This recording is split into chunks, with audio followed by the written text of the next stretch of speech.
All right, live from Basil's 3R in the study room after all types of difficulties. We're supposed to be doing a live show right now, but we couldn't, so we had to sit down with our guest today.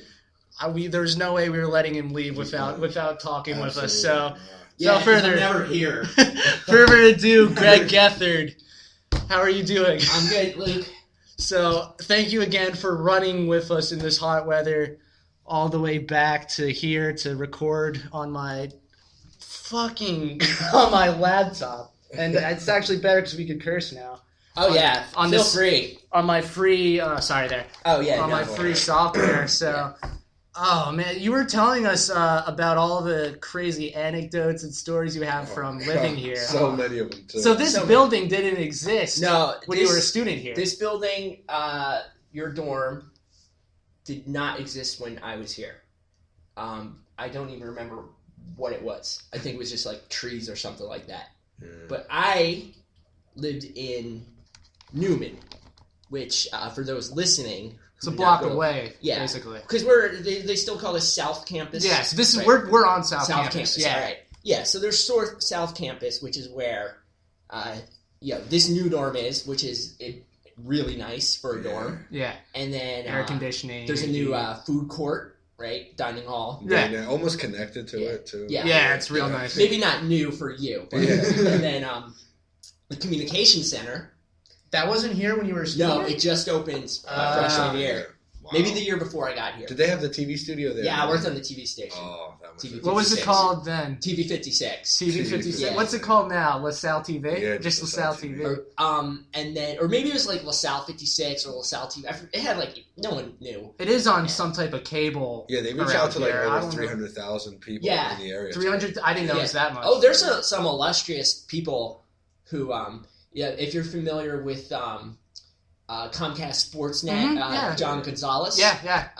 Me and him worked on a bunch of TV shows together. So you see him on TV and just be like, that's my buddy? Yeah. He lived in Newman. We hung out a decent bit. I run into him a few times a year. Cool. He's sweet. He's a friend of mine. I mean, we're not super close. I got you. But I like him a lot. He was a good dude. I had every class with him imaginable. I had with him. I had infinite amount of classes with him.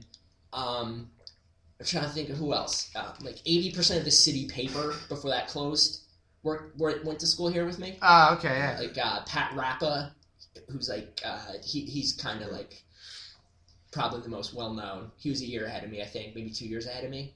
And I knew him pretty well. So what was your track? I was a TV major, but I hated communication. I was the worst communication student. Really? Yeah, I was awful. And you were a dual major?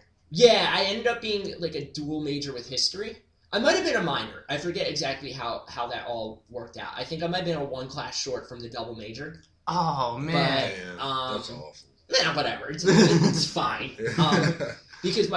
So the tracks, right? I had, you have all the intro classes here. Mm-hmm. And I remember my first semester, first of all, I had a class at 8:30 a.m. I didn't live in Newman at the time. I lived in E&F. And you had to walk from, all the way to North Campus. To 8:30 a.m. He had the same problem last year. And I cannot wake up. I still don't wake up until 10. Yeah. I'm almost 40 and I still wake up, still wake up late for everything, So, good luck making those classes, and one of the classes I had pretty early on was the intro to AV, which was here's a TV camera, right? And the professor was this adjunct professor, and he was the worst teacher. He was awful. He had no idea what he was doing with equipment at all. I don't know how they let him have a job. And we had one of my friends was in a band, and he'd been doing home recording, 4-track. I don't even know if you guys even know what that is. 4-track, my brother had one. Yeah. So he was doing his own guided by voices kind of thing. Right. When he was in high school, so he my friend Karachi. So, who could this be texting me? Oh, I have a request to get ice cream on the way home from my wife.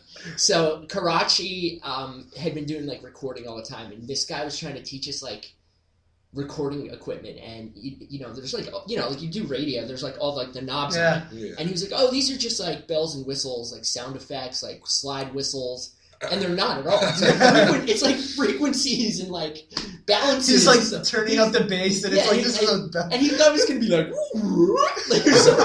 so like that. And my friend Karachi, like who's not not a wise ass at all, you know? He raised his hand. He's like, no, that's actually like there's like volume channels and pitches and things like that. That's what it is. He's like, no, I think and then my friend's like, I can record on this right now and show you. So this guy was just like, oh my God. So that was like my intro to communication. It didn't get better. And I kept on saying like, I'm just going to wait until I take the TV class. I'm going to really like the TV class. Because I did like, they had like I don't know if they still have a sports show. They had like a sports highlight show. Yeah, they still have a sports show. So I would go to all the girls' soccer games. I was friends with like a lot of people on the girls' soccer team. And, buddy. Yeah, you know. They were crazy. Like they were like some of my favorite people were the girls' soccer team. They were crazy. My friend Crazy Jen is like Crazy Jen. Crazy Jen, her Psycho Jen. She got kicked out of here because she beat up 9 girls in one fight, 9-on-1. You don't want to play soccer against Crazy Jen. She'll jack you up. She would come running down. She didn't play. She was like, I think she was a walk-on maybe. Okay. Or she might have played, but she didn't wasn't like good. But she would. She was the goon. She was the enforcer. Pretty much. And she would like get introduced, and then because the only people who would go to the games were like parents, you know. Yeah. Now they're like good, right? Now like the girls teams like nationally ranked some years and stuff like that. Yeah, the girls go pretty hard. Yeah, like probably more than the guys in most sports. Yeah. So she would get introduced, and she would come down and start blowing kisses to people during the game. I would like go up to people like when she was on the bench. She'd like go up to people like, "Do you want an autograph?"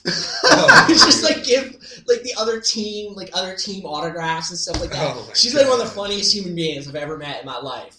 So when she left school, it was like really really devastated because we were like super super super close friends. But anyways, yeah. So I would videotape like the girls' highlights and like edit them, you know, like put them together. And then I was trying to do like SportsCenter back then was kind of funny.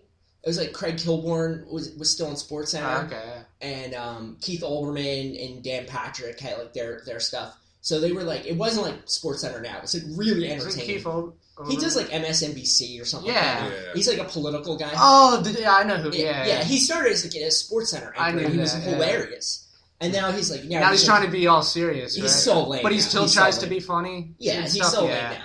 But, you know, at the time, like, they were really funny, and, you know, and now, like they just say, like, really ridiculous things. So I was just doing, like, a SportsCenter ripoff, like, really bad. Like, you know, like, when some girl would score a goal, and then I'd be like, goal! And then would, like, rewind the clip and just keep on doing goal over and over again. And then, like, they would just put that on, like, LaSalle 56. And, like, so you'd, like, it'd just be really weird. And, and like, you know, like, we would put it, you know, we'd be flipping through the channels, and then we'd see, like, LaSalle 50, you know, like, we'd see, like, highlights from, like, 2 years ago. And I'd be like, oh, there's me doing... And I worked the hard cam, like the main cam, for the first men's basketball game at Tom Gola Arena. Oh, wow. Because we didn't have the arena yet. Yeah. We didn't have the arena until like my junior or senior year. Our basketball games are at the Spectrum, which is the Wells Fargo Center. Yeah, my freshman year, they were at the Philadelphia Convention Center, but not the one now. That's by Chinatown. There was an old one next to, it was in West Philly, and it was next to like 30th Street Station, like right down there. Okay. And it was like this really cool old building, and it was like LaSalle's basketball court for like 50 years, and it was really really cool. It was like a perfect size, but then like they tore that building down. So until they figured out the arena, we had to like go to games at the Wells Fargo, the Spectrum. Wells Fargo Center wasn't built yet, and they were terrible. Like they were really really bad. The men's basketball Yeah, team? yeah. Like my nothing's changed. Yeah. No, because they were awesome. Like 3 years ago, they were in the Sweet 16, man. I'm just trying. I'm just highlighted my the best week of my life was that tournament, man. Yeah. Like seriously, other than getting married, that's like number one part of my life. I'm not even kidding. You ask my friends how crazy I went with it. I went to every. I came to campus here when they came back to get pictures with Ty Garland. Yeah, I remember you telling us. Yeah. But yeah, this place was nuts. So I hated. By the time I got into TV class, my TV class what's your guys' favorite nickname for some weirdo on campus? Do you guys have one? You used to call Mark Sly Dog. Yeah, Sly Dog. It's because he's just skeevy. Yeah, he's just a skeevy guy. So I had a class and Cleveland. I have a friend in Cleveland because he's from Cleveland. Yeah. So we had I have a related story about that from here. But we had this class. I had a class and everyone in the class had a nickname. It was someone we had nicknamed. Like, me and my friends had given their derogatory nickname to.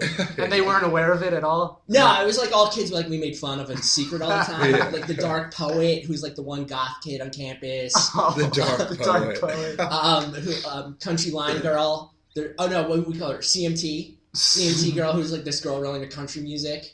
And she'd wear like Garth Brooks shirts and stuff like that. And please don't tell me that she was wearing cowboy boots. Yeah, she'd wear cowboy boots. Philadelphia, it was great. It was awesome. Who else was there? It was just like a freak show. It was like this total freak show in me. And I had, and then there was like this one like frat kid in it. Who what do we call him? Like Tony Taccone or something like that. And he was like such an idiot, this kid. And we had to write like a 30-minute TV show and like film it. And he wanted to write it. Oh no. And he was like going over all these jokes he wanted to have. And they're just straight up like jokes from like David Letterman or Saturday Night Live or Conan. Like I knew like all where they all came from. So I wormed my way into like, oh, can I help write it too? And I was like, yeah, like all your bits are like just Saturday Night Live sketches, man. Like, so he got really pissed at me, and so I wrote this thing by myself. I'm not like my thing wasn't good by any stretch of the imagination. I bet, but like it was like I didn't just blatantly rip things. Other TV shows. Yeah, like, he was like where's this bit we should do Hanukkah Harry kind of thing, and I'm like. And no one else in the class like knew what any of that was. Hanukkah, that was like a... It was like a John Lovitz. It was Joe. That was Lovitz. Yeah. Like, and I'm like, yeah, I know. Like none of the other people knew what it was. Like they didn't know what Hanukkah Harry was. And they're like, oh my god, that's so funny. That's so funny. Like, come on, man, come on. This guy works for Jimmy Kimmel now. Oh no! Yeah. Last I heard, he works for Jimmy Kimmel. Any day. Joke thief on Jimmy Kimmel. What? Wasn't it It was speak. I didn't want to come here and talk about your brother because it's about you, but Jimmy Kimmel ripped off your brother, right? I don't know all the details, but yeah. So yeah, it doesn't basically yeah, pretty much. So so I ended up having to like write this thing, and then like me and this kid, one of his like frat buddies, who was like this ponytail drummer, like the sensitive frat guy. Oh no. What do we call him? He was actually a nice enough guy. Like Teddy Longhair is what we called him. Teddy Longhair and Tony Taccone. And they we'd make appointments to like meet and film bits and stuff like that, and like they would just not show up because they were like, and like, they sabotaged me, and we all had to review each other's efforts. Yeah. And like them and another kid in the class just like sabotaged me and like wrote all these like terrible things about me. Oh man. And like I did like 85% of this whole work. So it was like so frustrating. It was like I was like, oh, I can't wait for this class. I can't for 3 years. I was a junior when we did this. For 3 years, I was like, I cannot wait for this class. I cannot wait for this is why I came here. Yeah. This is why I came to LaSalle. This is all I've been dreaming of my whole. And then I got it. I'm like, this is the worst thing in my life. This is awful. Oh, but I was a terrible comm student. Like any like the rhetoric classes with like I'm actually Facebook friends with her now, but Marianne Dayton. Yeah. She's an angel. On Facebook, she wrote my textbook. She's great. She was great, but I got like a D in her class probably. Yeah. I was terrible. What's really funny now is one of my really good friends from undergrad, Joe Doyle, is like an adjunct, I think, in the comm department. He might not be adjunct. He might just be an actual professor. But he was like a really, really good friend of mine. And, so he's like now like a professor and everything. I had him in class with Marianne Dayton. And then, she's pretty, I hope she doesn't hear this.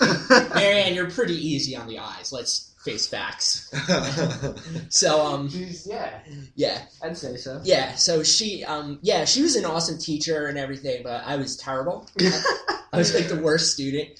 So I started taking like all history classes. I kind of like just became like a history major my final 2 years of school. Like it was just like the bare minimum of comp classes and just all history classes. Got you. Yeah. So is it weird seeing your friends like who you used to see as like, I don't know, who were like always shit-faced and stuff, and now they're like professors? Yeah.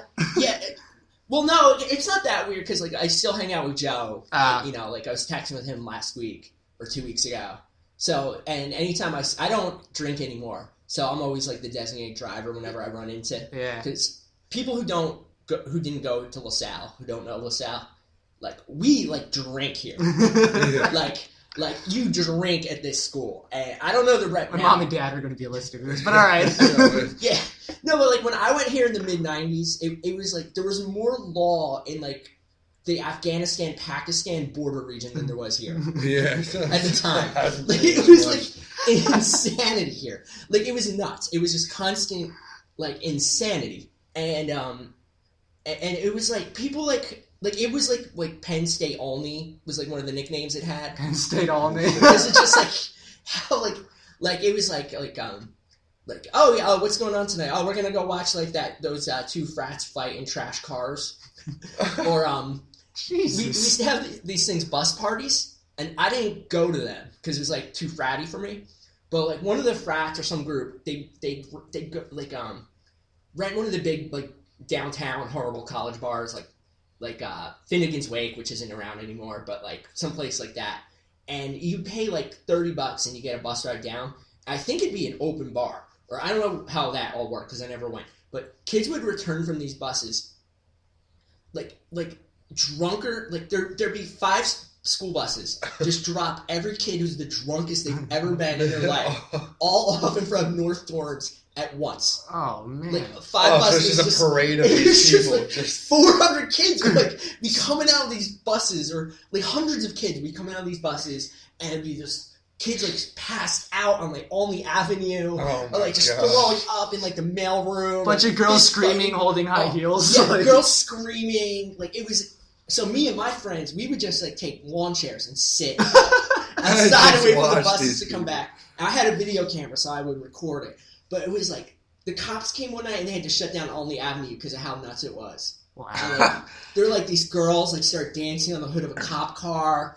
It was insanity. It was absolute insanity here. Oh my god. But then it was crazy because at the same time, like you'd see these kids like going nuts. And then the kids who went the craziest were all the ones who'd be like the most hardcore Catholic ones.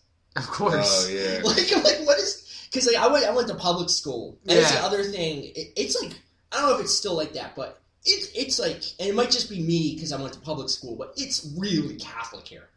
Like I had like teachers like lead prayer in class before class. Like it's not much like that anymore. Were they brothers or sisters?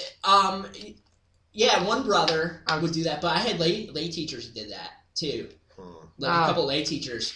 I've only had. They didn't make you if you didn't want to. You know, you could just kind of just chill out or whatever. I liked it a lot. I never had that experience. You know, like so it was really cool. But it's just like always funny, like seeing like the craziest kids like coming from mass or like clutching rosary beads and stuff like that. Yeah. Like, that same night they come back drunker than ever. Yeah. Like, they probably need Jesus to keep them morally centered. Oh my god, it was like, I mean, it was great. It was so crazy. It was really, really, it was crazy. And I did a lot of nonsense too. I probably set the campus record for breaking security beams. Like those beams down there that prevent you from driving on a main campus. Okay. It was like my hobby was breaking them. Break them how? Just run into them until they snap off. Oh, like a wrestler on the. Yeah, Or then we had there were high jump mats on the soccer fields, and we used to have like our own wrestling league on the high jump. Oh, the high jump mats. So we had like our own like ECW type league. I'm surprised I haven't seen that happen yet. To be honest, we did that all the time. Yeah, we had videos of us like doing wrestling characters and stuff like that. A bunch of people just drunk as hell, just whipping out the mats and just wrestling. But my character, downtown Daryl Keegan, the richest boy from Manitoba, was a character. And I had like there were a couple other characters we came up with. They were all like really. My one friend, he had dreadlocks. So unfortunately, I had a white friend with dreadlocks, and we still rag him on him for this day. It's one of my best friends, my friend Brian, and he had dreadlocks for some reason when I met him, and he would like wrestle, and he was like, "I'm Bodacious Brian," like just like this really Bodacious Brian. Yeah, like how, and then he'd be like, "Bodacious Brian hasn't been seen in weeks," and he had like this like ski mask he had on him, and he like put it on, and like, and it was cut so his hair came out. But who is this new masked man? Dred Scott. It was just like the dumbest stuff the dumbest stuff. And then like we just like would like do that all the time. And then yeah, it was like the most fun place to go to school here. So did you have a lot of characters? Oh God, it wasn't like I had a class of everyone had a nickname. But characters you would do, and you would do like voices and assume like I did some comedy here, right? Yeah, because I'm a comedian. My brother's a famous comedian. I'm a not famous comedian. You've done a lot of stand up. Yeah, I've done like more like alt comedy, performance art kind of stuff. Yeah, which I hate saying, but I do like mostly character work now. Like one of my characters that I did a lot was street magician Jacob Strange. Jaykob is how he spelled his name. Behold the legacy. So what would Jacob Strange do? I had this costume. Me and my friends. And do you mind doing some Jacob Strange? Oh no, I love Jacob Strange. I haven't done it like for 3 years. So me and my friends a couple of years ago when I was still doing comedy like regularly, one of my friends heard somehow that in like Mount Laurel, like somewhere in Jersey, there was an estate sale. Like when someone dies, they have an estate sale. Yeah. And this person was a magician. So best estate sale ever. Yeah. So it was like coming like, and I was like, so we were like, oh, we gotta go to that. So we went to that because I was like, one of my friends was getting married, and his bachelor party. He didn't want to have a bachelor party. Him and his wife they wanted to have a talent show. So we were all trying to think of things to do. And I originally wanted to spin plates, be a plate spinner. But he said like, no, there's gonna be too many little kids around. But if you want to be a magician, so like the bells went off, and then like the next day, my friend was like, there's this like completely coincidentally, it was like there's an estate sale. So I was like, oh, that's perfect. So we went, and I wanted to buy like a box to saw my wife in half. Which, if you know my wife, is really funny because she's like, stop that, don't saw me in half. Like, you're really gonna saw me. Like, kind of. So, but those boxes were like $400 or something like that. Yeah. So there's so much money. So I ended up just buying like this crazy robe. This crazy red robe that it was like this magician's robe. And my friend Mike, who went here with me, one of my best friends from here, he had in his basement, he was getting rid of this giant like voodoo staff. It was like this like 8-foot high staff with a skull on it. For some reason. This is so scary. Yeah. I'm so scared. So I came up with this. I came up with the name. I wore a Phillies hat because it matched like the robe. And I spelled Jacob Jaykob because of Jason Worth was on the Phillies still. Yeah. And he spelled his name with a needless Y. Yeah. So I spelled my name like that. And then there's like the Marvel comic character Doctor Strange. Right. So Dr. Hugo Strange, that's... I'm freaking out. I just remember Doctor Strange. Dr. Hugo Strange is DC. He's against Batman. Oh. Yeah.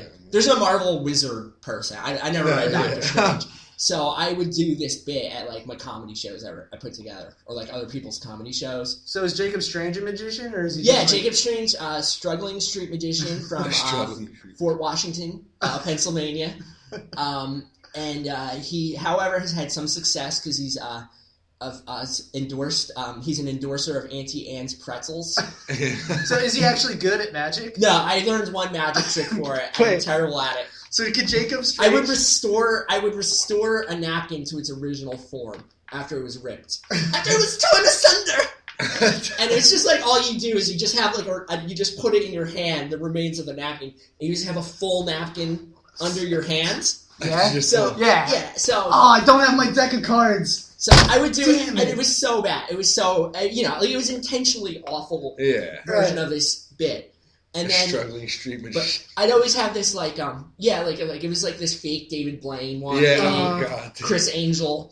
And mopey magician, which drives me. Yeah, and I would be like, and I always have like a story to tell for the magic trick, and like, Jacob Strange was really into the band KMFDM, who are like this like '90s German industrial metal, like terrible, like absolute worst music I've ever heard in my life. So I was like, he'd be into it like. 90s industrial like Ministry or like Du Hast. You don't like Ministry? No, I mean I liked him when I was like 15. Rammstein rules. Or Rammstein, Du Hast. Rammstein. Like, he's like really into like dark brooding German industrial rock, and would just be like, brought to you by Auntie Anne's pretzels, delicious cinnamon twisters. So can we talk to Jacob Strange? Behold, Luke. Well, I'm glad you're joining us. I came all the way from Fort Washington, down Route 309 to Ogontz Avenue, and right down to Albany. And then you have to drive around till you find parking, because 20th is a one-way street. So we want to thank you for going through all that trouble to visit us today, Jacob. Yeah. Do you have any shows coming up? I'm sad inside. I'm sorry, can we cheer you up in any way? You can cheer me up by just letting me talk about delicious Auntie Anne's pretzels. Delicious salted caramel pretzels with a delicious dip. I eat them all the time when I don't like making conversation with Jacob Strange. I haven't done it in a really long time. I haven't done it in a really long time. It was like one of my favorite bits, though. It's a weird man. Could we talk? I like that you're like, can we talk to Jacob Strange? Like it's like Actor Studio. Yeah, it's like a multi-personal disorder or something. Studio. Yeah, like talking can we talk with Forrest Gump? Yeah. Tom Hanks. Yeah. I wanted to see what Jacob Strange was like. Yeah, I haven't done that in a really long time. I can't find the costume. I don't know if I have it. I always like trying to. I want to like make up characters, but I don't do voices. Yeah. I wanted to have characters on the show, and then that's the only character I had where I did a voice. Really? Only character I did where I had a voice, and because it's just like an insane voice. But most of my characters I do are kind of like one shots. Like someone will have like a storytelling night or like a show, and I'll come up with like one of my characters I did once that like. Will it be a serious storytelling night? Like. No, yeah. Some of them will be like kind of like The Moth a little bit if you know what The Moth is. Nah. It's like a big comedy storytelling, but it's kind of dramatic. It's terrible. But it's supposed to be real. Yeah. Story. So I'll just this is like do you know this is not happening? Something like that. Yeah. Yeah. So I'll do like a character. Like I did it one where I was right when like all the what's his name? Snouting. What's his name? You know the guy who like cracked like all like dropped a dime on like NSA Edward listening on phones and stuff like that. Yeah. Right around when that came out, I did Citizen 4. Yeah. That was his code name. Yeah. I did a bit where I worked for the NSA, but I was emo. I was into emo music, and I was using my surveillance powers to track my ex-girlfriend who dumped me when she went away to Penn State, Schuylkill Haven. Well, I stayed working at the Hot Topic at Willow Grove Mall. I love all these local references. Yeah. That's like one of my things. That's one of my things that what I really like. Probably my most well-known comedy thing is a few like last year. I got a lot of attention for this. I wrote Yelp reviews under the name Carl G. And I reviewed just places. I live in Manio. So it was placed in Great Manioc place. and Roxborough, and like a couple like Mount Airy. Yeah. And if you start at the first review I wrote, it's like a plot. I wrote like a novel via Yelp reviews, where my character was a recently divorced actuary who moved to Manioc from the suburbs. Excuse me, I'm snotty. I have a little snot in my voice, and so he moved to the suburbs, and so like all the reviews would be like the first one was like, I'm at this is the first time since I moved to Manioc that I went to the Ugly Moose. It has a ski lodge decor. It's very lovely ambiance, and the fireplace crackles and gives off a nice smoky smell. The food is delicious. Came here to meet up with my ex-wife to finalize divorce paperwork without the presence or pressure of attorneys. Like, it was like things like that. And then, did that always inevitably come up? Yeah. It was just like always like the first part would be like a review, and then the second part would be why you were there. When I was there, it was always like, came here to try and rekindle with my twin sons, Brandon and Brian, aka B&B. They're really struggling since me and their mom, Cynthia, broke up. Carl sounds pathetic. Kind of, and then it became and then so it would be like that, and then the final part of the review would be like I'd give Ugly Moose 5 stars and would recommend it to anyone in the Manioc area who's recently divorced and is looking for a low-key way while he tries to come to the terms of the failure of his 14-year marriage. So this is collected and available to buy, right? No, it's all on Yelp. It's just all on Yelp, yeah. So just Google Yelp, just Google Carl G. Yelp and it'll come up. Carl G. Yelp. Yeah, but I got interviewed by ABC News for it. I got all this. I got a lot of publicity for it. And it was a really fun. And I've done that show. I've performed as him twice. There's a bookstore in Manioc, the Spiral Bookcase, which is this awesome bookstore. I feel like I probably read about it. Yeah, it's great. It's this great bookstore. I love it. And my I reviewed it as Carl G. It came up because Carl G. was coming to terms that he secretly wanted to be a writer, but put it away in college. He took the safe route. He's always and he called the help desk at his company's help desk for counseling. And so he would do all that, and then he it was really ridiculous. So the Spiral Bookcase, he went into the bookstore and found a copy of Stephen King's On Writing, and really embraced it, and decided I gotta be a writer. So Stephen King inspired. Yeah. So the lady who ran the bookstore knew about this whole thing. She found out about it. So she loved it. So I'm friends with her now. This lady Anne, who's great, and I did a few readings as Carl G at the bookstore. So I did one as me reading these reviews, and I did another one as me, and then my friend Ashley, who's an actress, comedian, she portrayed my ex-wife, and my friend, his name is actually Carl. My friend Carl portrayed Doug, who's a local water fitness instructor who's now engaged to Cynthia. Oh no! But they get along. They all get along. So it was just the three of us screaming at each other in a bookstore, airing this whole thing out. It was this we just kind of blocked it a little bit. We didn't I hate improv so much, but it was kind of improv. It was just why do you hate improv? Yeah, it's so dumb, dude. Have you been to an improv show? I think the craziest things. And my brother's regarded as my brother's legitimately regarded by people as the greatest improviser of all time. Legit. I'm not hyping that up. People have said that about him. Yeah. So I've been to all kinds of, I've seen him at Upright Citizens Brigade when he's been on a stage with Horatio Sands, or Amy Poehler or someone like that. Yeah. And they're hilarious. They're awesome. But they're awesome because they're awesome, and they just happen to do improv. That's how they found their... Yeah. But a lot of people think, you become awesome by doing improv. Yeah. As opposed to, you're awesome and you do improv to channel what you're good at.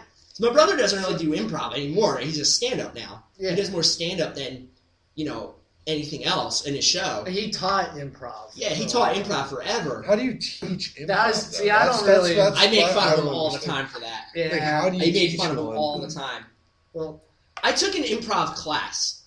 I was in an improv team. Was it UCB? No, it was down here. Because also, most of my comedy experiences are in Philadelphia. Yeah. And Philadelphia is not New York in comedy. Like, I love Philadelphia, but a lot of the comics in Philly, like, think, like, Philly's, like, the best comedy. And it's like, no, it's not. It's not. Like, anyone who's good from here ends up moving to New York or L.A. Yeah. You know, and, you know, like, it's not. And then the improv people are just, like, the gooniest dudes. Like, it's, like, the gooniest people, and like, improv is also like this gigantic pyramid scheme.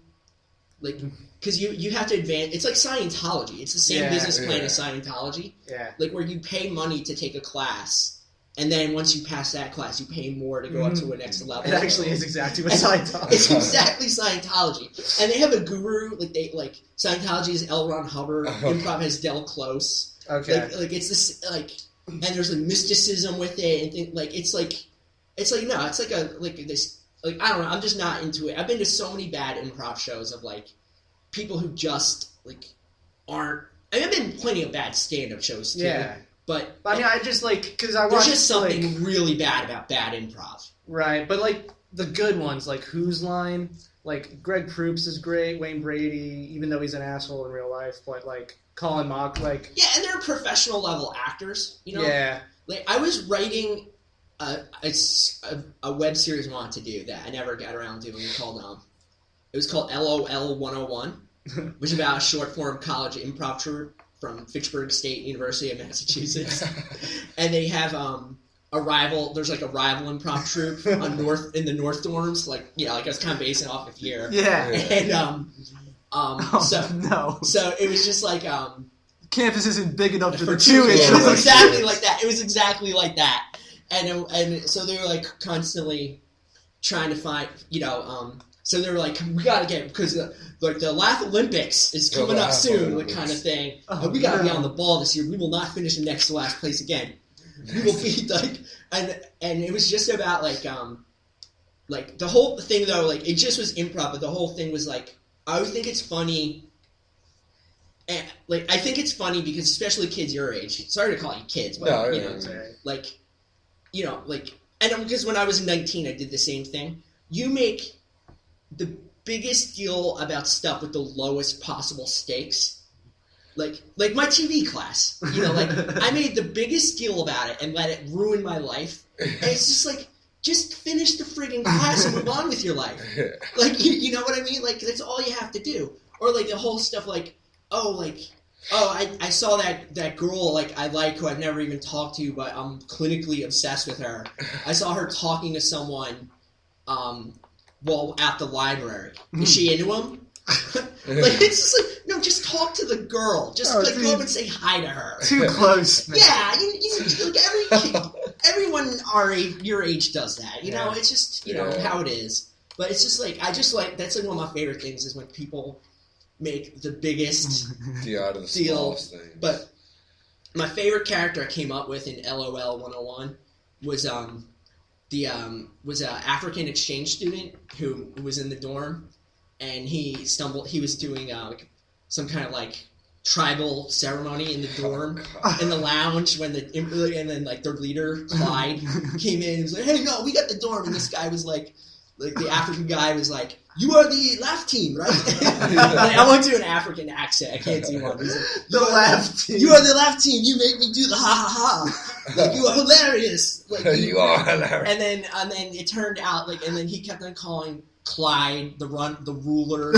He's like, "You are the ruler of LO 101, the king." And then, you know, and then he, like, bowed before him, and then he's like, "You are like my uncle who rules nation of Cameroon." So I came, like, this kid was just talking about, like was the son of a cruel ruling dictatorship of an African nation, an African nation, and he's just saying, like, you run your group, the laugh team, with the iron fist. My uncle the king, the leftists try to write the newspaper to slander him. And he killed them. He slit their throat in front of their kids. And he's like, "You rule them like that." Like, kind of stuff. Like, it was like one of my favorite things. Is this written out somewhere? Yeah, it's on my work laptop. It's on my laptop somewhere. It's in an email. I want to make it. If you guys know people who will make this for me, That'd be sweet. totally let me know. Because I just didn't have the manpower to... I'll make some calls. Yeah, it was really fun. And then my other big thing that I got talked about on At Midnight for... I love with that. Chris Hardwick. Yeah. Was my popular Tumblr game, Ska or Improv. Yeah, Ska or You have Improv. to decide if it's members of a ska band or an improv troupe. Wait, I went on to it. How do you find out? Where do you? I forgot how to do that. Because I'm looking down. I literally. I forgot how to tell you if it's a ska band or improv troupe, and I just was like, so it blew up. Like, and what happened with both that and Carl G is I was just doing it on Facebook for my own entertainment value, and then I saw. And then you get like a lot of likes and comments on stuff like that. Yeah. And then you start seeing it shared. So like with Carl G, like all these people I don't know, like they're friends of friends, and my friends would share it, and then people would be like really got into it. Yeah. So then I'm like, oh, this has got some legs to it. Like people I don't know like it. Yeah. Right. And then people outside my group of friends like this. So I sent it to a local blog who wrote about it, and then that got picked up by Grub Street, who are like New York Magazine's restaurant like food page, and then someone else, and then someone else, and someone else, and ended up ABC News found out about it. Okay. So then they interviewed me for that, and they all got in touch with me like on Twitter, Facebook, or whatever. And then for Ska or Improv, I forgot who saw it first. I forgot how it started, how it blew up, but I was getting like hundreds of like I had this thing like. I'd do it on Facebook, and I'd be like, Ska or Improv, and I'd be like, show your work. So my friends would be like those people, the guy on the right in the Christmas sweater, even though it's July, has no spatial recognition of the girl next to him. He's obviously intimidated. He obviously wants to intimidate her physically, but he doesn't know how to improv. It'd be like stuff like that. That's or clever. Like, yeah, or then show your work. Yeah, or then it'd be people like you can see the empty gaze in his eyes. The empty gaze you can only get if you spent 6 years playing trombone in your high school marching band. Oh, Ska. So it's legitimately hard. Yeah, like I'm on it. Like there's guys, they were wearing all black. They were wearing turtlenecks and like a white glove on one hand. Oh yeah. I know that. I'm like, I don't know if that's ska. I go back to some of the pictures and I can't tell. Who? Yeah. Like I don't know. I had them organized, but I'm really bad at keeping things straight. Yeah. So, but what we would do so the week it blew up, I got inundated with ska bands and improv troops sending me photos. They wanted the bump. Yeah, I'm like, come on, like no, I'm making fun of you. I'm clearly making fun of you. Because I think do you like ska? I mean, I did when I was like 20. I like ska more than I like improv. But I saw the Mighty Mighty Boss Tones within the past calendar year. Yeah. Like I like them, and I'll still listen to like a first Less Than Jake album. If you guys know Less Than Jake, who played here. I know. At LaSalle. We talked about this. I love Less Than Jake. Yeah, they played here like 1996, like my freshman year probably, and then so like I like and then you just kind of get out of you get out of it, you get into other music. I still like some. I like it more than like improv. So I mean, it's not saying much. There's like 4 Less Than Jake songs I like and 3 Boston songs, and that's the amount of ska I like. So 7 songs. Which is better than 0 improv. Yeah. But I would just get hit up. I still get hit up with these people trying to do, like, sending me stuff for it. And I'm like, but then it just also got too hard to find photos. Because I put, like, improv photo. Like, I had all these things, and you, like, all right, so if it's a ska band, if they have an instrument, obviously that's the giveaway. So it has to be a ska band photo without them in an instrument, or without them at an obvious, like, punk club. Yep. Yeah. Because sometimes you can just tell, or improv... They can't be on stage. Well, some can be on stage if it's like a place that has both music and improv. But if it's like a red curtain stage... Mm-hmm. Then you know. Yeah, then you know. And then some photos are just too improv. Like, it's just too, like, zany! Hey, I'm trying to make you laugh! And it's just like, and you're just like, improv. But then, like, if I put, like, ska band, like, in Google image, like... the first like 16 are ones like I've used.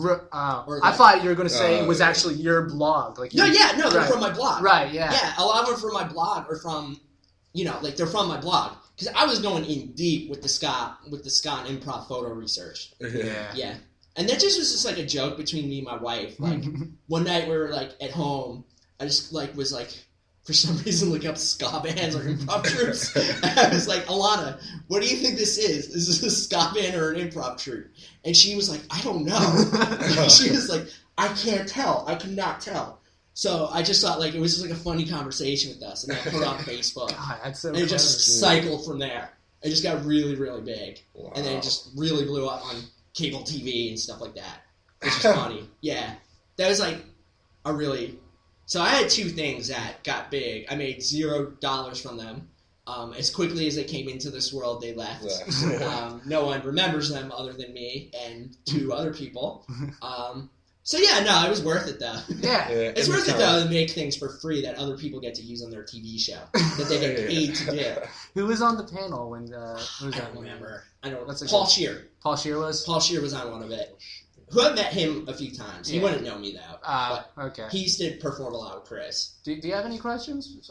Yeah. No, I'm sorry to blabber. No, it's fine. No, I'm loving these stories. Sorry, I always tend to. I always interrupt Steve and take when he's supposed to ask him questions. Yeah. So I started doing some comedy here, and it was really this. I swear what I'm about to tell you is a true story.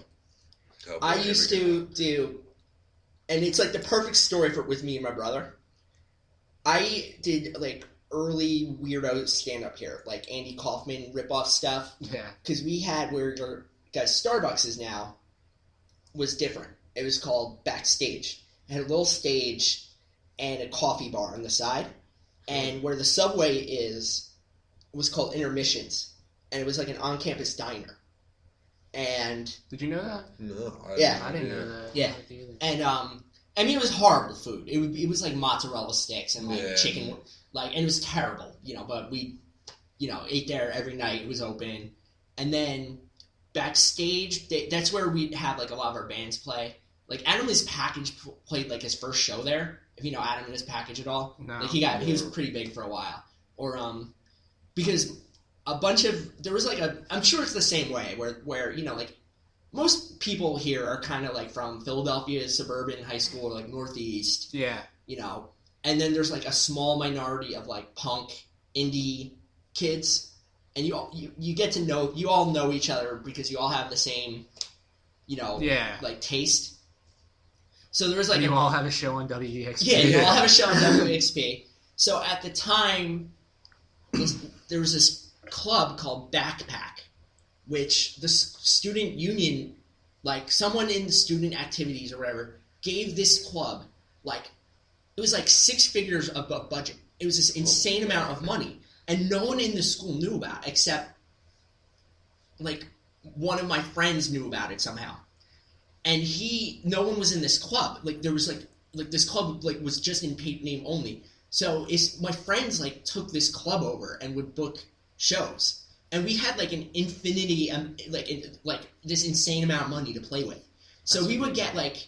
Promise Ring or like Less Than Jake or I'm so jealous about that. Manor Ashman's side project played here. Like all these crazy Archers of Loaf. A lot of these bands you guys might not know. Yeah. But they were like these bands were really big in the 90s. Like they'd be like bands that would play like a Union Transfer now. Yeah. Like that type of band or like the Trocadero kind of size bands. And Less Than Jake, I wanted to see them. I didn't get to. They played the Fillmore last time. Yeah. Like, that was just like a month ago. So Less Than Jake wasn't like blown up yet. Yeah. But they were big. Like their first album was out and everyone like in pop punk. What was their first one? Was it Losing Streak? No. It might have been Losing Streak or one of the Pezcore, one of them. Wherever it's like where the hell Mike Sinkovich is on. Yeah, it's like, definitely not Shotgun. It's not Down at the liquor store. Go! That song. I could have. Never mind. I thought maybe it was History of a Boring Town. No, that was definitely there. Yeah. So they we'd have like all these bands come in and play shows there. It was awesome, and now like you guys know like Unitarian Church downtown. Yeah. Those guys didn't really. They were just starting shows at Unitarian Church, and I might have been at the first one they ever put on. It was the ska band Suicide Machines.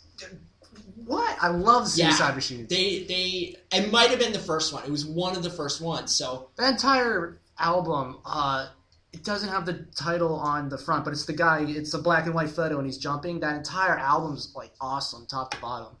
I don't remember.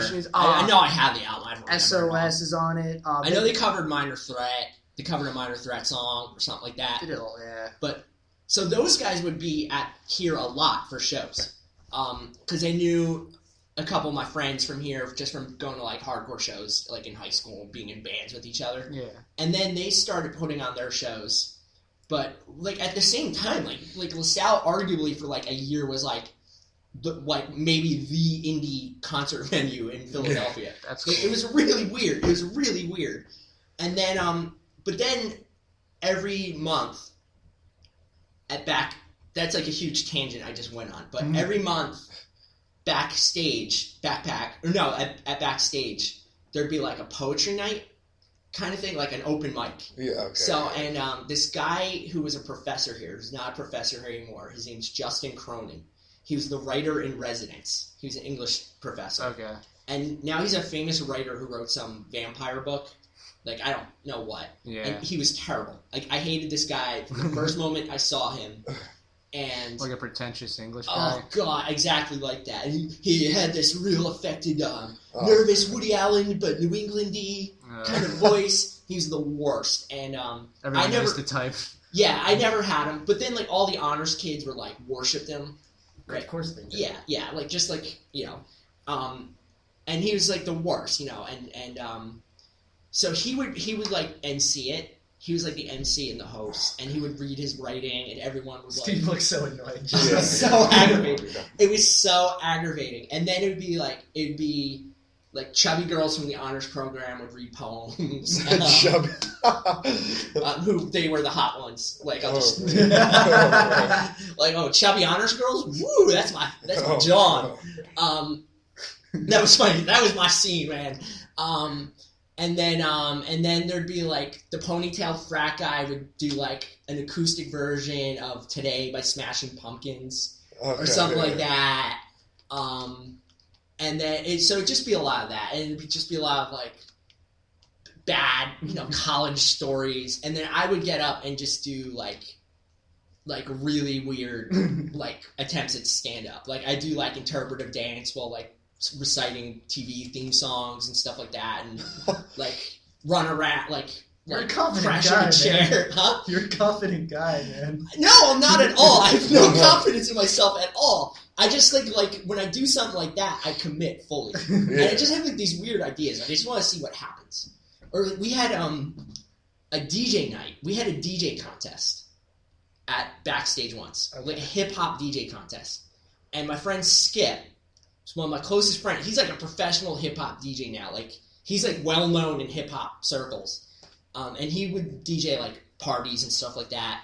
And then there were a couple other like he played like Wu-Tang Clan and and he was like into punk too. So he'd throw in like a punk song here and there for he was an awesome guy. So he but then there were like these like frat guy DJs who would play music. So we had a DJ contest, and I entered it. I never DJ'd. Yes. I entered it, and Skip showed me how to, like, what to do, like, how turntables worked. So I knew how to like, put on a song, but, like, he said, no, you gotta switch the fader. Like, I didn't know any of that, so he showed me it, and I just played, like, Dancing on the Ceiling by Lionel Richie, and I kept on, like, just, like, dancing on the ceiling. Like, it was, like, terrible. And then I had the album I bought at, like, a thrift store or wherever I got, and there was, like, this whole like fold out of Lionel Richie in a trench coat, like like that, and I just started holding it up, and I was like, "King of hip hop, right here, the king of hip hop," and my name was DJ Dudicle Dude. Dudicle Dude. I'm like, I'm the king of Lionel Richie, the true king of hip hop, not Wu-Tang. And all the food court dudes, a bunch of the food court workers were in there to see because we were talking about that before. They were in there because they saw the DJ contest, and they like lost their minds. They're like, "Ah! Ah! And then, like, the whole rest of the semester, like, rest of my college, anytime, like, these 3 food court dudes saw me, they'd be like, Lionel Richie, king of hip-hop! And, like, dap me, like, give me, like, dap hugs, and I'm like, what's up, man? Like, it was awesome. So, Please tell me you won the contest. No, I didn't win the contest. I did not win the contest. I think the contest was like $50 too. It was like a gift certificate to the food court, like a bookstore or something like that. So, but anyway, so one of my comedy routines was I worked at the library and I was high. Sorry, Mom, if you're listening. I don't do that anymore. And I was putting books away. And I found a book that I put away, which was Darryl Strawberry's autobiography. Darryl Strawberry, baseball player. 86 Mets. 86 Mets. And I read it. Like, I took it out. Yeah. I read it, and it was like, I have to turn this into a one-man show. So, I wrote this one-man show, and I didn't do it here. I did it at a coffee shop in Manayunk that doesn't exist anymore. And this coffee shop had, my friend worked there, and they had, like, their own poetry open mic night that I don't even want to know how bad it was, but... So a bunch of people went from here. Like most of my friends from here all went, and like no one ever went to this thing. And the guy who emceed it was like, usually there's 2 people. And he sees 40 people here in there, and he's like, and all my friends, like this guy started reading something, and all my friends just started chanting, Darryl, because that's like what the Mets fans used to chant to Darryl. So they started doing that, and he just was like. So then he's like, and then he sees like the sheet, the sign-up sheet. He's like, coming up next, Darryl Strawberry. And I came out wearing like a Mets hat and like a Mets shirt or something like that I had, and like a bat. And then I did this one-man show. As a black guy? No, well, I wasn't in blackface. I know, but you're a white guy. Yeah, it was me. I'm like, hey, what's up, everyone? I'm Darryl Strawberry of the 1986 Mets. Did you show. Did you rap horrifically too? Because like no, from Get Mesmerized. Is that the name of the rap song? Oh, Get Mesmerized, Get Mesmerized. He released it. Have you heard it? No. And he released a solo album too called Chocolate Strawberry. That's what I'm talking about. He released a really bad rap song. No. The only reason I know about it is because I was listening to Jake Fogelnest talk to the So Glows. And they talked about it. Talk about it, yeah. They mentioned you in that. Anyway. Oh, I know. I remember that one. I've known Jake for a really long time. I know you knew Jake. I didn't know if you had listened to that particular... I did listen to that one. And I remember I messaged you. I was like... Yeah, I remember that one, Yeah, Jake talked about me on like 4 podcasts in a row for some reason. And then he interviewed my brother, and they didn't mention me once, which I think is hilarious. You know what? That's a great segue to... I told you there was something... that I wanted to do, and I didn't want to tell you about it. And since we're not in the studio, we can do it. Oh, no. I love listening to people either hear themselves from the past or hear about themselves from the past. And I want to hear your reaction to it. What is this? This is Jake Fogelnest and your brother talking about, not necessarily, it's about you. Really? And it's about an event that you went to, and it's like Chris's recollection of your recollection of an event. So I want to hear... I wonder what an event was. You'll hear. I think I know what it is. I'll wait there. And I want to hear your recollection, how you react... Okay. And then just how you react to your friends, your blood, and your friends talking about you. So, here we go. That would be amazing. Okay, I know what this is. This is what I thought it was. Okay, so we could stop and, or you could do commentary during, or whatever you want. Just play through. To a Merle and the Murder Junkies, and there was this venue in Philly, and there was also a battle royal going on, like a wrestling battle royal wrestlers, and a riot fucking broke out. Obviously, yeah, all sure. People were hitting each other with like fluorescent light bulbs. True. Punks were fighting pro wrestlers. There's blood everywhere, and it wasn't like part of the wrestling. Like a riot broke out. My brother ran to the very top of the bleachers and he put his back against the wall because he's like, now no one can sneak up on me and I can just wait till this dies down. From across the room, he saw Merle just still sitting in his drum set, putting a drumstick in and out of his asshole, just watching the whole thing. A little different. Watching anybody fight while he fucked himself with his own drumstick. The guy's for real. That's why I don't know why you guys are like, hey, you see that stuff in P-Town, man. I think Gigi Allen was pretty fucking weird myself, man. And Gigi Allen was a pretty fucking dark individual, personally. Fucking secrets, man. Ladies and gentlemen, Chris got the Okay. Explain this. So you know who Gigi Allen is, right? Yeah. All right. So Merle, I don't know if there's history of this. This was my sophomore year, okay? And I went with my friend Jason and my friend Mike. The same Mike who I talked about before gave me the skull staff. And Jason is the guy I had my radio show with freshman year. Yeah. Right? And we were like obsessed with G.G. Allen.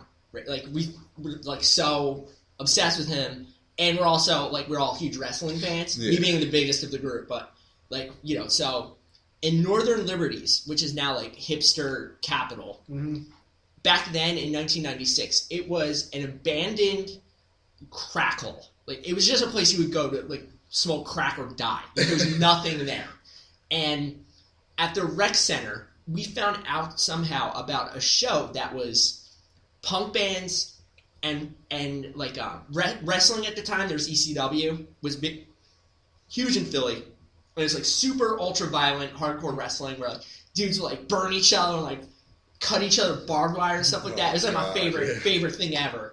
So, it was, in between bands, there was going to be, like, hardcore wrestling. So we're like, perfect, let's go.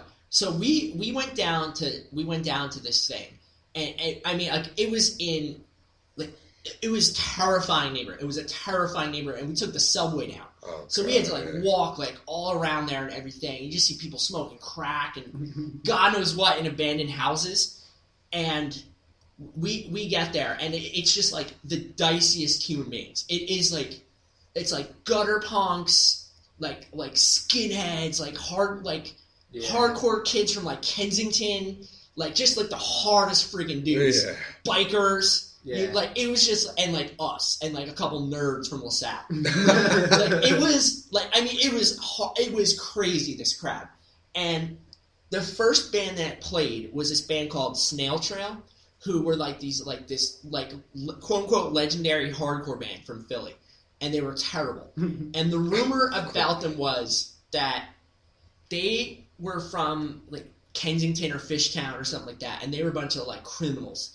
And they robbed a band of instruments, right? Like, they held up a band and took their instruments. Oh, my God. And they were going to pawn them off, but they realized if they pawned them off, they get caught. So they just decided to form a band with instruments they stole. I think that's an urban legend. Yeah. But I love that story. That's a good story. It's a great. So they played, and so it was in like the rec center in Northern Liberties. So it's like a middle school gym with like basketball hoop.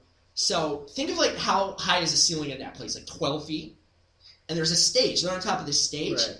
They start in the middle of their set, setting off Roman candles. And they bounce off the ceiling and are burning people, like, straight up getting people's hair. People, they have to, like, pat out their clothing from like, it being set on fire.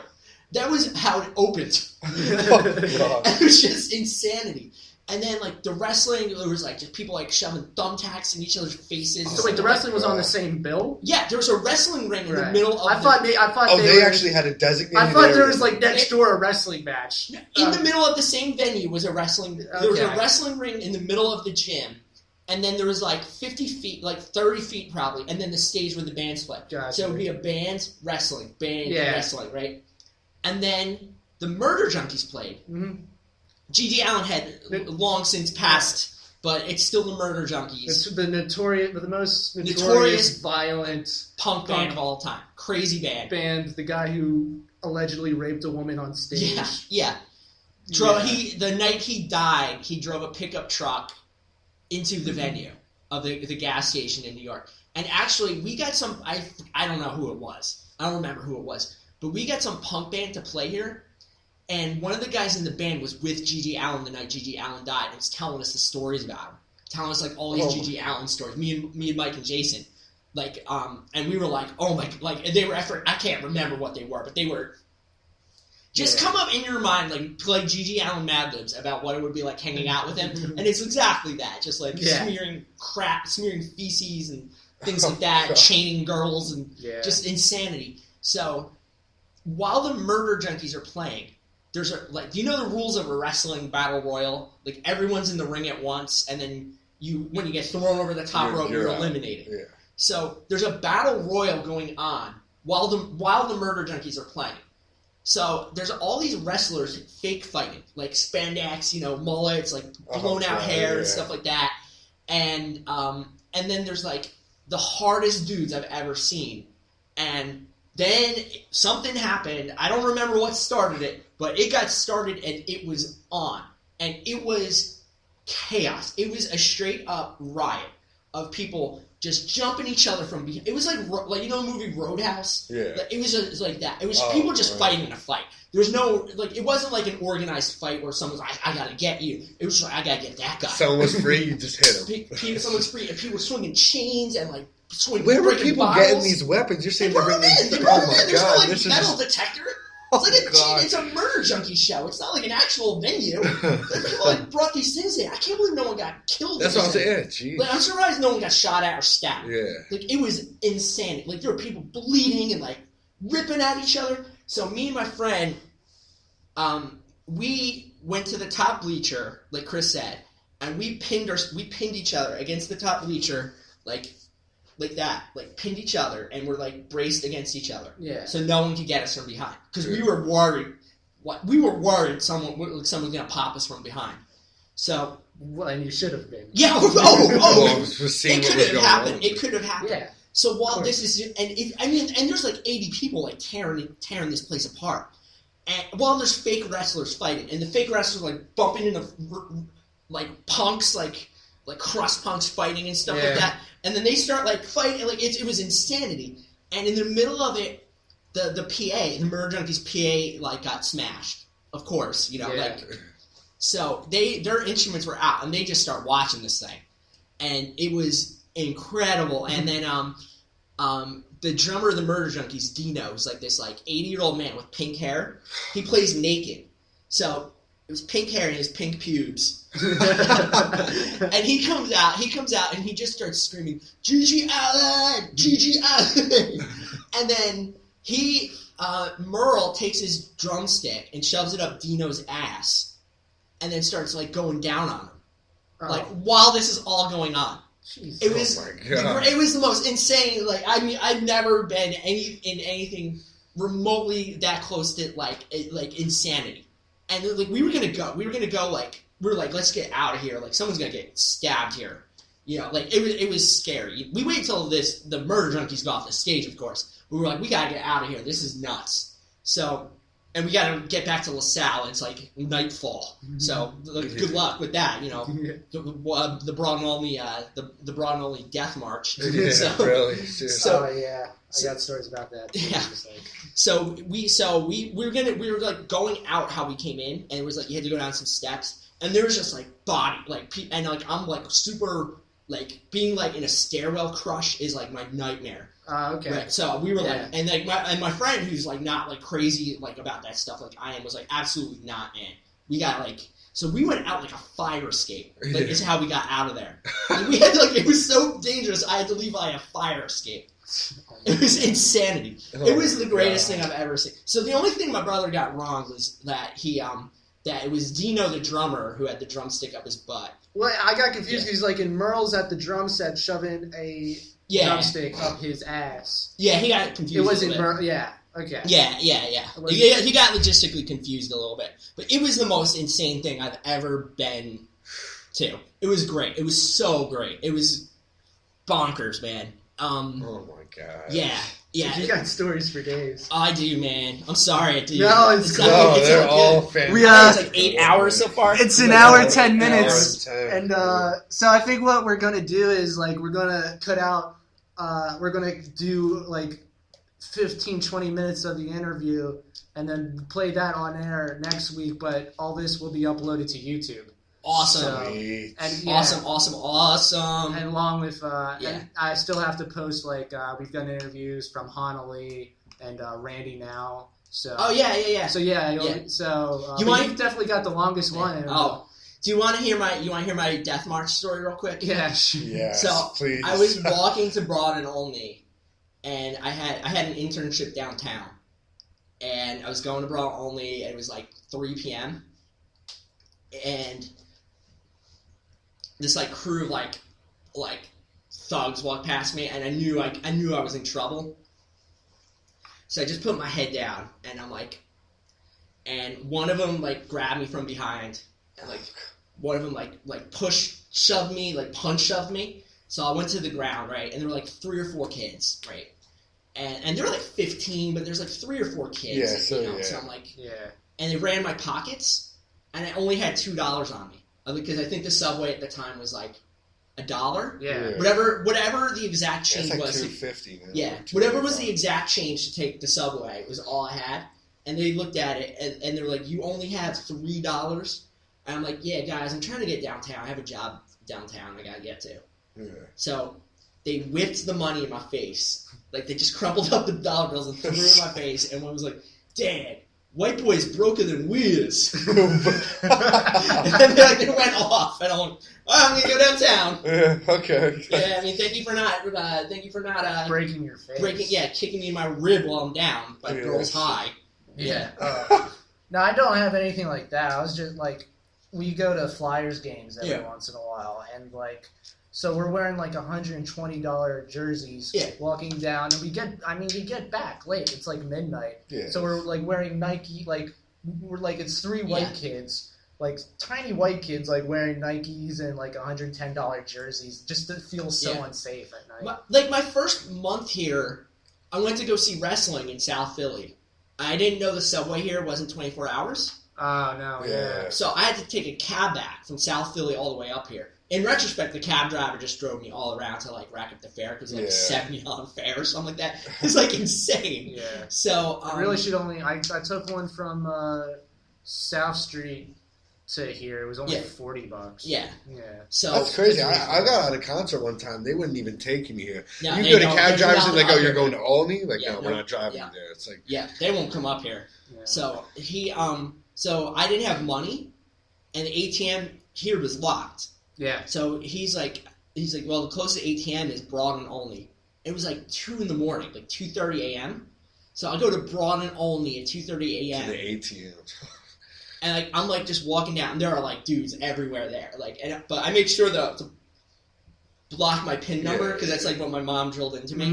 Be sure you block your PIN number. Like, like a guy isn't just gonna come up and put a gun to my face and just be like, right? Like he doesn't care about my PIN number. And I'm just like, so I got my money. I just like put my head down, and it was so bad. Like the cab driver like drove to the middle of Broad Street because he didn't want anyone coming up from the sidewalk. Like that's how crazy it was. So like I'm like walking, and all of a sudden I'm at the door, and I feel like a hand on my shoulder, like a bare hand. Oh shit! And I look around, it's this giant like 6'6" dude, and he is cracked out of his mind. Like he's like, and I'm like, I'm dead. I'm an idiot. I went to wrestling by myself in a city I've lived in for 2 weeks, and I have no idea what I'm doing. Like what the hell is wrong with me? And he's like, do you have any meat? And I'm like, excuse me? He's like, do you have any meat? I'm hungry. I'm like, no, I don't have any, like, pork chops? And he's like, yeah, meat. I'm like, no, I don't have anything on me, man. And he's like, and he just, like, started making this noise. And I'm just like, I just got in the cab, and, like, the cab, like, driver, like, peeled out. Peeled out. I gave the cab driver, like, a $30 tip. I made the cab driver, like, $100. Oh my It was, like, insanity, man. Oh, man. Yeah. This place is the best for stories like that. Yeah. I didn't even get into any of the good ones. Oh, man. I didn't get to my friend falling out of the window at L.A. I didn't get into that. I'm trying to think what else. I didn't get into when my brother got held up with a rake at Cold Beer when he was 14. Rake?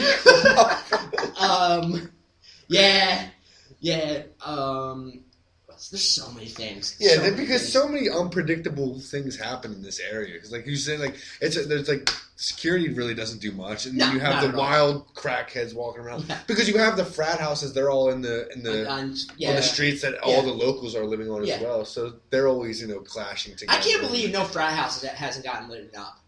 Oh my god! Like I can't believe shot at. Yeah. No, you'll go into you will go into like some of the frat parties sometimes, and you'll see locals. Who just somehow wander themselves. I believe me, man. Yeah. They used to my friends. I didn't do this, but like these locals would come in, and my friends would be in there, and they would hook up a gas mask. Like someone had a gas mask, and they'd hook it up to like an 8-foot bong, and they'd all smoke pot in this gas mask bong thing. Yeah, It was I've insanity. seen those. Yeah. You know, I don't really agree with it, but like a lot of they hate the term locals Or natives. Which is stupid because like they're saying Natives has a racial pejorative. Natives I can see, but locals like when you I don't know what else to call like people who live in the area like they are local. Yeah. Like believe me, there are plenty of LaSalle boneheads who say terrible things about. They're probably given here. like a derogatory like stereotype to the name. Yeah. But the thing is, like, if you go to like, because I saw the school now is a lot more diverse than when I went here. Which is great. Yeah. I really like that. But I saw like there was like the Black Lives Matter thing here. Yeah. And I'm surprised they had that here because like one of my favorite things about LaSalle is like one of the things on campuses now is like microaggressions and safe spaces.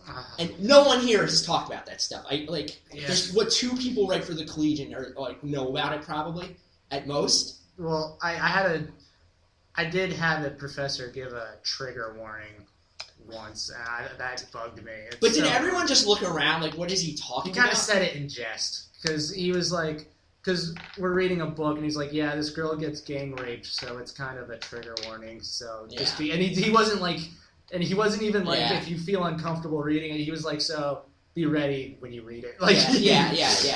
So, yeah, but like, this school is like unpretentious to a fault with stuff like that. I think. Yeah. Like, cause like my brother went to Rutgers. A bunch of my friends went to Rutgers, and they had like a lot of PC stuff going on. Nonsense. Yeah. I hate it. And I'm not like against being I'm not against when I do comedy. Like I call if I'm at an open mic, like a stand-up open mic, and a comic's doing like rape jokes. Like afterwards, I'll pull that kid aside and I'll say, "Don't do that anymore." Like, because it's always someone who's new.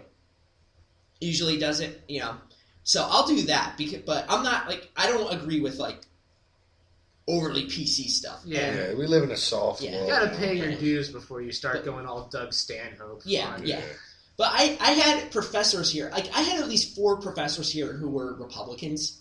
Like it's like sure. And, it's like, yeah, that's pretty awesome because it's like I actually got – that's a diverse view on a lot of college campuses. Yeah, absolutely. Yeah. But then there were like 3 professors here who were Christian brothers who realized they were gay. So they stopped being Christian brothers. And they were just like Dr. So-and-so. They're not here anymore. Wow. But there were like 3 of them. Three, yeah. There was like a pretty decent size like there were like 5 or 6 like openly gay professors here, which is pretty awesome for like a Catholic school, Yeah. So and I never heard a thing about any isolation or anything like towards them, some kids might say like call them like faggot or something like that, but you never heard like anything like that. I just always heard one of them I was friends with. One was an econ professor. He passed away. Dr. Rakis. He was an awesome guy. And he was in charge of like the gay support group, whatever. On a Catholic campus. Yeah. Wow. And and he was a Christian brother. Do we still have something like that? Yeah, there definitely I'm is. Sure there's something. Yeah. Sure. But he was a Christian brother. He was Brother Rakis, and then he was Dr. Rakis. And then there's a communication professor, Dr. Hall, who was Brother Hall. And then and he got let go, but he got let go because of drug stuff. Or something like that. But Dr. Rakis was like one of the best dudes on this campus, and he never he was always getting lunch and stuff like that with this history professor, Dr. Rossi. Like, I don't know if he's still here or not. He might be teaching like a class. Who's like my man. Like Dr. Rossi's like my man, and Dr. Rossi's like the most conservative dude who's like ever walked. Like he's like I mean he's not like Donald Trump. He's not, he's not like. Racist, he's like a sensible, like your dad's Republican, kind of thing. Like he's like a sensible, sensible guy. He's a really great, and they like I used to see them talking like all the time. So it's like like seeing like a stodgy Catholic Republican history professor and a former Christian brother who's like out of the closet and is like super, like he has the rainbow flag in his office and stuff like that, and they get along really well. It's like it's like a mature like. That's what I really like about here. The faculty's really mature. The kids aren't, right? because they accept everyone. Like, let's just face it. It's but and I was a dumbass. Like, I couldn't have gotten into like a good college, in high school. Like, like my brother got in all these good colleges. I got into like here and like Rowan, not besmirching those colleges, but a lot of my friends were like me, like smart kids who screwed around in high school and couldn't, they went to Catholic school here and they couldn't get into Villanova, so they ended up here, or whatever. So, but the thing I like it here is like if you do grow up and you want to take it seriously, like you can do anything you want. Like you can do anything you want with it. Like they will encourage the hell out of you to like I wrote like my master's, like one of my master's papers got published. It's like on German soccer after World War II, using it to like explain Germany's economic history. And it's like other schools like that. You have so much hoops you have to jump through before you can do something like that. Yeah. And here it's just like just write it and present it to me, And I think it helps because it's a smaller school here too, so you have a lot more individual time. It's not too small either. No, exactly. No, it's big enough that there's always stuff to do. Mm-hmm. Yeah. But like it's Thursday night. You're always meeting a new person. Yeah. Always meeting someone new, and then. But it's not like Rutgers or Penn State or Temple where, like you have like 100. What was your biggest class you've ever had? Okay, maybe 28 to 30 kids. Yeah. Mine was oceanography with 30 kids. Yeah. Yeah. Oh, man. My science requirement. I'll be taking it. I took that to get that out of my science. Was it Dr. Bart? Is he still here? I don't know if he's still here. Yeah, I think so. That's what I had. Yeah, Dr. Bart, yeah. He loves it too. He loves that. Yeah. He has his own like little thing going on in the basement, to measure like the weight. I can't. I know what you mean. Yeah. But he loves doing that stuff. But this is like I really grew up a lot my senior year.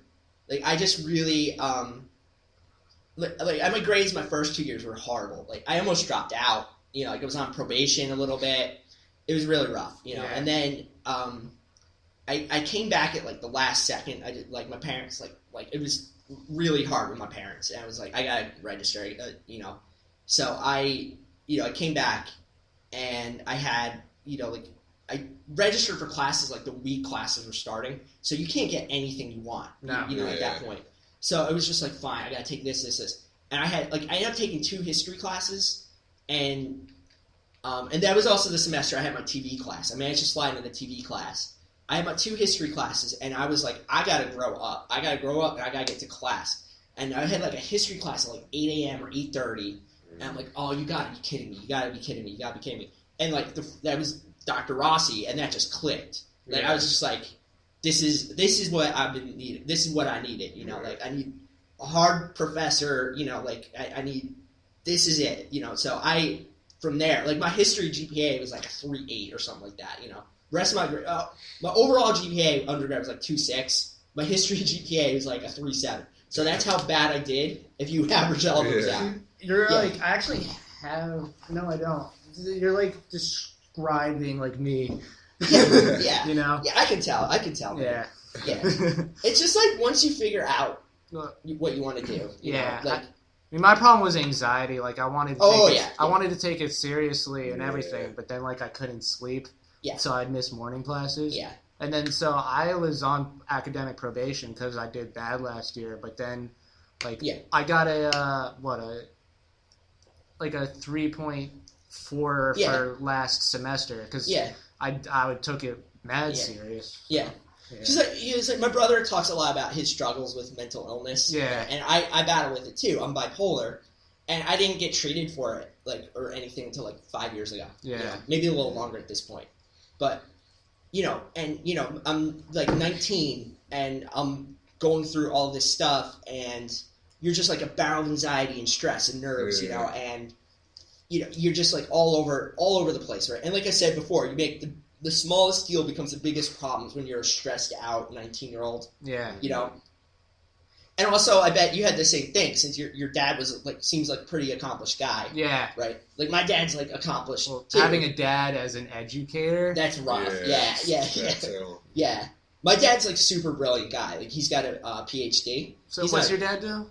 He's retired now, but he has a PhD in environmental science. Oh wow! So he is like so it was just like having that pressure too is rough. Yeah, like you know what that is like, and it's like so it's just like a battle, and I just kind of like kicked it out of my brain. Like I just for one school like a couple semesters, I managed to keep it together and focus on school. Like I still had fun. I still went around drinking. Yeah. Maybe my favorite. That's getting all emo. One of my favorite nights in college I ever did is I had this drama teacher in the English department. She's not here anymore, Dr. White, and I was like blew this class off. Like it was terrible. And I had like a D or something like that. And I went to class and she called me to her office, and she let me have it. She's like, you're bright, you're smart, and you're too good to mess around with this. And she's like, and you're like the most disappointing student I've ever had. Oh shit! And just let me just laid it down on you. Laid into me, like straight up laid into me. And I knew there's nothing I could say. There's nothing I could say. So I was like, I know I got to get better. And she's like, yeah, you do. So I just clicked in for that class. You know, yeah. I just clicked in and buckled down. And like St. Patrick's Day here is still insane. Oh, it's crazy. I think that's the craziest. It's the of the craziest. year. That and right? homecoming are the two Or that- craziest yeah. days. The homecoming last year was. Do you guys have kinda- spring fling? Is that big? No. No. Halloween is. Halloween, Halloween's real big. St. Patty's Day was One nuts. Yeah, Yeah, for it's me, it's definitely like one. Always Halloween, nuts. St. Patrick's Yeah. Day are the craziest ones. Yeah, Yeah. St. Patty's Day was always nuts. But so this year, like I had a paper for her class due that week, and I'm like, I'm not doing a paper the night before. Like I do that every time. Like I gotta get it done, work on it a little bit at a time, and I did that.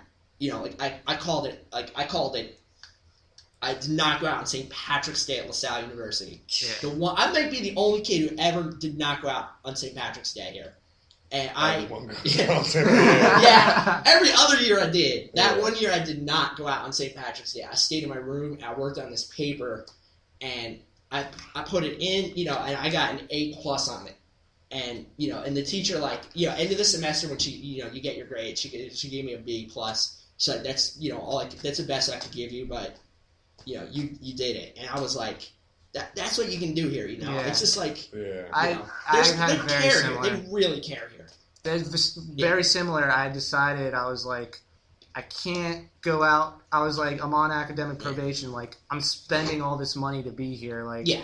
And I said, I'm not going out this unless my midterm grades are good.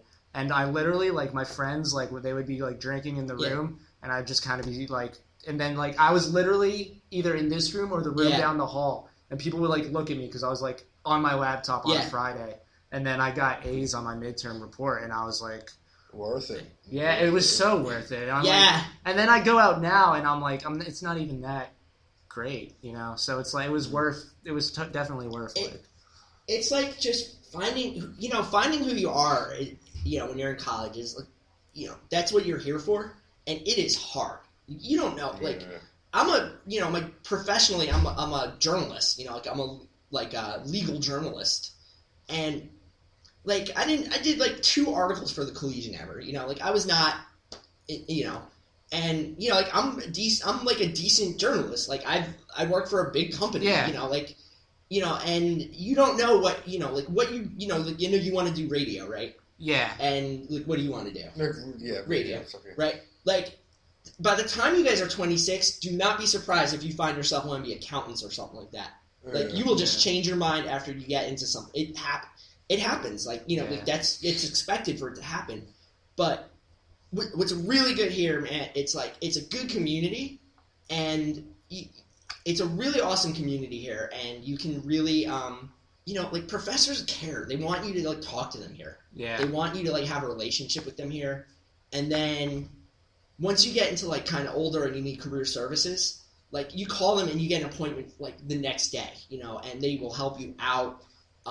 Like, the career services lady here, Deborah's the best. And, like, I asked her for help with something. She gave me, like, 19 contacts of, like, LaSalle people she knows that, like, you can help me out, things like that. They are very helpful, yeah. So good with that stuff. It is, and other places aren't like that, like, it's not, it's a really I'm really cheesy about it, and like my friends make fun of me because like I go to basketball games and things like that. I'm 38, but I'm like it's it's a special community here. Well, it is really as a student, like when we go to the games, you always see like guys older Old than heads. you, like white-haired old heads. Exactly, and they're still there and they're watching the games. You know what I'm talking. Right? Yeah, exactly. A lot of them. It's even more dedication because like we get the tickets for free. Exactly. Yeah, it's like $10. I mean, it's not a lot of money, whatever, but getting up to Olney on a Tuesday night in November. Yeah, it's not easy. But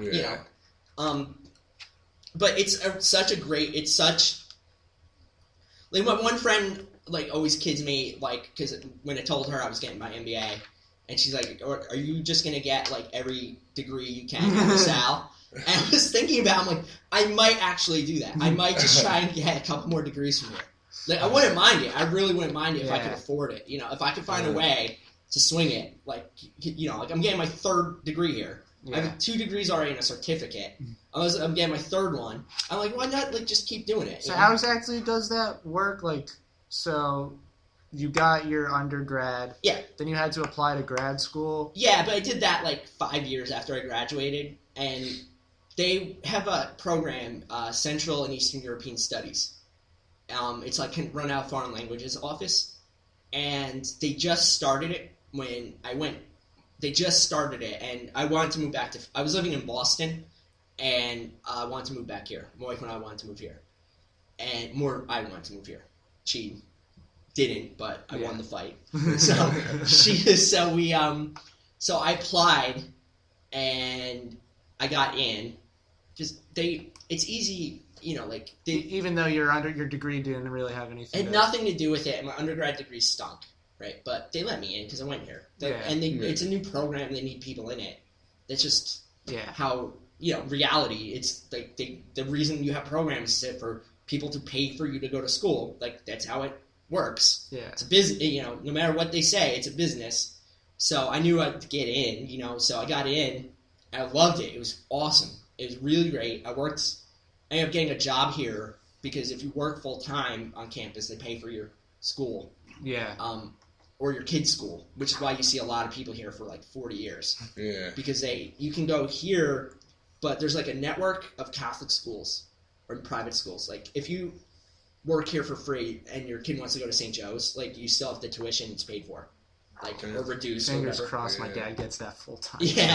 Yeah, you'd be set, man. You'd be set. We're hoping. Yeah, you'd be set. But yeah, it's yeah, I mean, and working here, you get to see it as an adult, and it was really a really good experience working here, and it's really good being in business school here. There's a new business building. And it's I don't know, I could not like this place more. I and I'm really corny about it. I'm really boring about it too, but I love. It's not boring. Yeah, I love. Yeah, I mean, you can be a maniac here. you can literally be an absolute lunatic here, and then. And and the professors know what it's like here. They know it's they know it's a party school. I think I think it's calmed down since you've gone here. It's not really. I'm hyping it up probably a little bit too. You just remember the craziness. Yeah. I remember the party where we had me and my friend went to a dollar store and bought $120 worth of things to break in my apartment in LA, and we broke all the windows and tore apart the walls and wires dangling. Oh, sorry. Yeah. No. Yeah. And we didn't get in any trouble whatsoever. We had to pay $80 at the end of the year to trashing animals, living like animals. It was so bad. That was our final party before winter break. It was so bad in there because 2 of us went to clean up. Yeah. And we were we should just say homeless people broke in and trashed the place. And they would believe it. It was that bad. It was that fucked up in there. Piles of glass. Homeless people came in and fucked it up. It was insanity. We were really we can't fix this. We cannot fix this. Let's just there were windows smashed, vases stuck in walls. You can't throw a blanket over that. Oh no! At one point, we had bunk beds, and my friend jumped off the bunk bed through a coffee table, smashed his coffee table, and then we were like ripping apart the table legs and just like jabbing into the walls, like ripping it apart and everything. And I could get, if you want verification, I have 8 people right now you could text and ask if that happened, and they will say yes. I was there for that, and I did this. And like I was on the bunk bed, and my friend took like the empty keg and just like beat apart the legs of the bunk bed with me on top. I was like flying on like all this glass, cut like all over, like Gigi Allen. Like it was awesome. It was crazy. It was $80. That's $80 for all that. Yeah. I mean, we fixed it up over the course of the year, you know. And then like my one friend, like we had all this spackle. Like my friend was like really handy, so he was helping fix it up. We had all this spackle to put over the multiple holes. And then we had like another party where like one of our friends who used to go here, who dropped out, like went to another school or whatever, he was here for the weekend. And him and my roommate are still really close, and they got in a wrestling match. It got heated, it got out of control, they got their beer muscles on. And my friend, Johnny Sachs was one of my friends' name. He was like, hey, and my other friend, John Eckert, he's like, hey, Eckert, look. And he took Eckert's CD book. It's like 80 CDs in it. Yeah. And just drops it in a spackle bucket. Oh. Just straight up dipped it in a spackle bucket. Just like, blop, and just left it there. And then John, like, he ruined like 80 CDs. Yeah, oh my God. And then Eckert, like, flipped out. And like, of course he did. Yeah, of course and he was should. he's a strong dude, my friend John. Hands, and he like pinned my friend Johnny Sachs down and just poured spackle all over him, head to toe. And like John's like clothes were ruined. Like it was great. So Johnny Sachs had to take the bus home to. He lived in like maybe New Brunswick or like somewhere in Jersey.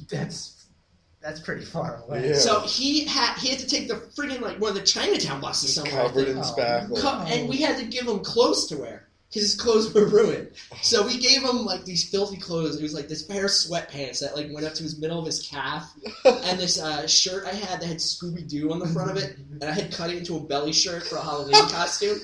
And so like that's what we gave him to wear. And he was like walking like he sat on a bus like a Scooby Doo belly shirt. And he's like raggedy, filthy sweatpants that barely fit him. It was spackle all over his hair. People probably looking at him like, what the hell is wrong with this guy? He was like absolutely no one. No one looked at me. No one would make eye contact at me. I've never felt more like an animal. I felt like a human animal. And I was, he was like, so, yeah, that's what happened. So, yeah, it was like that, like every... It probably wasn't every weekend. There were certain plenty of times I was miserable and bored out of my mind. Yeah. And like I can't possibly like. Do you have like the song? Like what's the song like? The normal kids are into. Is there one right now? Like you just open the dorm and you just hear it in like 4 rooms. I guess anything with Drake. Yeah. Yeah. What our song was one of our songs was I get knocked down, but I get up again. I love that song. I remember one time I lived in Catherine, and I opened up the door.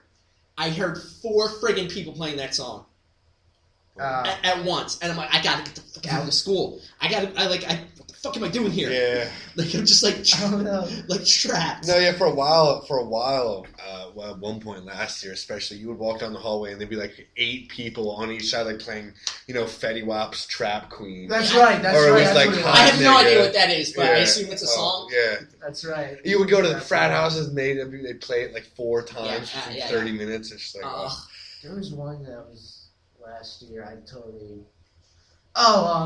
Supposed to Be. Oh yeah, It's like the whole thing of the song, like, yeah, I'm getting money like I'm supposed to be, but instead it's POST. Oh God. The number 2, I think, and that's then funny. B. That's the way I'm supposed to be. We had it. This should be my last song because I gotta go because I have homework to do still. Yeah, I was gonna say we gotta get you back to your life. Yeah, well, but when I lived in Catherine, sophomore year, I lived with my friend Pete, who's still like one of my closest friends. we had a lot of honors dorks in our dorm. And we had, like, some insufferable We had some insufferable ones, you know. Most of the honors kids, like, I was friends with a lot of them. But some of them were just like, oh, come on. You cannot be, like, why is that girl wearing camo pants every day? Like, what are you doing? Like, you know, and there was... We're in New Mexico. Ever see those pictures? Yeah. But once... There's pictures online, and it's, like, people wearing camo out in public, and so they would just be like, where did that guy's hair go? Yeah, because he's wearing camo. Yeah. So it was like kids rollerbladed everywhere. Like their hobby was rollerblading, and like and their like leader was this kid Joe who grew up in the Northeast somewhere, and he claimed he got into Harvard, but he went to LaSalle because he got a free ride. Like, that's a lie. That's an absolute lie. Yeah. I can see it. No one is going to... If you get into Harvard, you are going to Harvard. You get into Harvard and have to pay versus get it for free. Yeah, if you got into Harvard and if you get into Harvard, you can get into... It's like a competition. Every school for... You can get into every school for free. Yeah, you're right, yeah. Right, so he's lying. He is lying. All right, maybe you got into, like I'm trying to think of, like, Tufts or something, you know, like...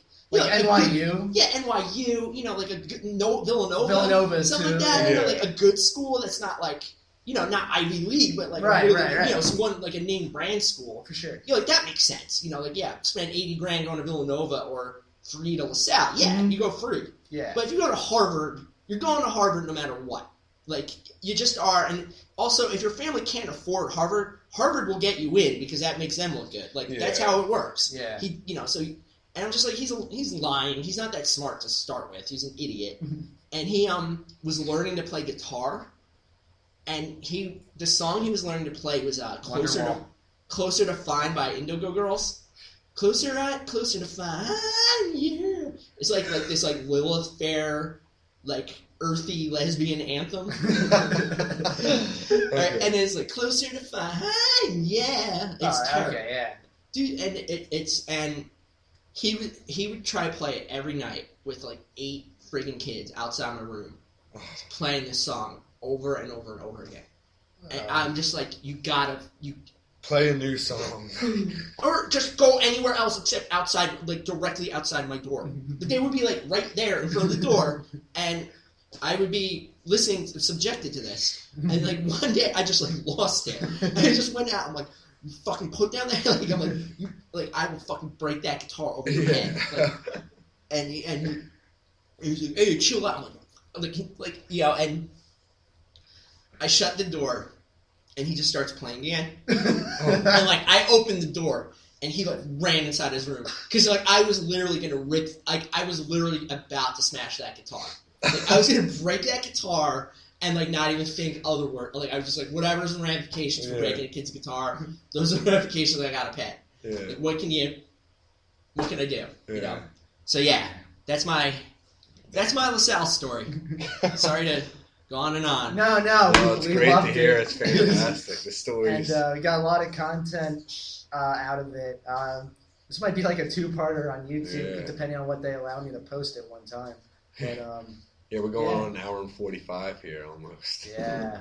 I'll have you know, I put on here right before we started, I put on my Facebook status, I am Greg, I am 38, and I just got signed into a college dorm. And it has gotten 42 likes on Facebook. That's great.